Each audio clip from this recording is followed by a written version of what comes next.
ازاي نحافظ على جواكت الجلد او الجواكت الصناعي يا عم سعيد؟ طبعا هو من الصيف، من الشتاء للصيف، ولما نيجي نخزنه بنجيب شماعه عريضه اول حاجه عشان التقصير. بص ده برضه اهو، ده لما يكون شماعه رفيعه بيحصل ايه؟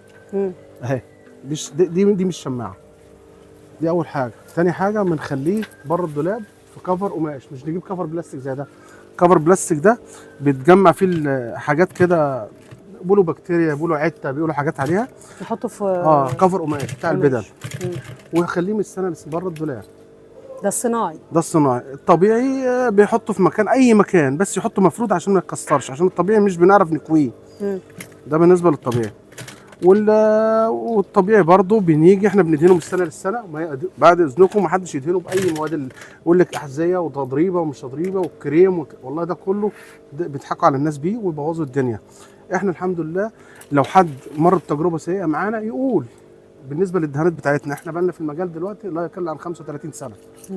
اما يقول لنا البويه بتاعتنا بنجيبها بتاعت اسكندريه الاصليه وبتاعت القاهره. اشمعنى اسكندريه هم المشهوره متخصصين في القصص دي، هم بيصدروا من قديم الازل في القصه دي. يعني انت بتجيب البويات منهم من ودهانات القاهره ومن اسكندريه، في حاجات من هنا وحاجات من هنا. يعني في حاجات عاليه قوي هنا وفي حاجات عاليه هنا. انا بكمل دي من دي. انت اتعلمت في اسكندريه صح؟ وفي القاهره. ايوه. في مجرى العيون. يعني ايه المحافظات اللي مشهوره بصيانه الجواكت الجلد والصناعي؟ اسكندريه ان شاء الله. وانت طبعا اتعلمت معاهم ان شاء الله. نكمل كلامنا تاني على حفاظنا على الجواكت. كنت بتقول انه لازم يروح لمتخصص. مش يدهنوا ويعينوا. برضه اي بقى بالنسبه للطبيعي في شماعه عاديه وكيس عاديه. طب امتى الجلد الطبيعي يقشر كده؟ ما بيقشرش الطبيعي، ما بيقشرش، بيجرب لونه يغير بس. ايه اللي برصاصي؟ اللي هو الايه، الماده اللي هي الارضيه بتاعته اللي هي ايه اللي بيخليها الوانها تتغير؟ طبيعي اهو. ساعه ما بيجربوا خالص بيجي من الاحتكاك، اهو. ايوه يحصل علامات. بص اهو، ده كده جرب. برجع مديله البويه بتاعته يرجع تاني زي الاول اهو. بص حتى اختفى لما جيت انا، بس مش ايد عليه. لكن الصناعي ده اللي بيتقطع وبيقشر وبتاع. علاجه بنشيل الجلد ونقصه ونحط جلد جديد على المكنه هنا. على المكنه بنقصه. معايا ناس متخصصين، معايا ورشه كامله متكامله غير هنا كمان. تاخد بال حضرتك، بنقص بيها ونظبطها، ومكن كمان احدث من ده.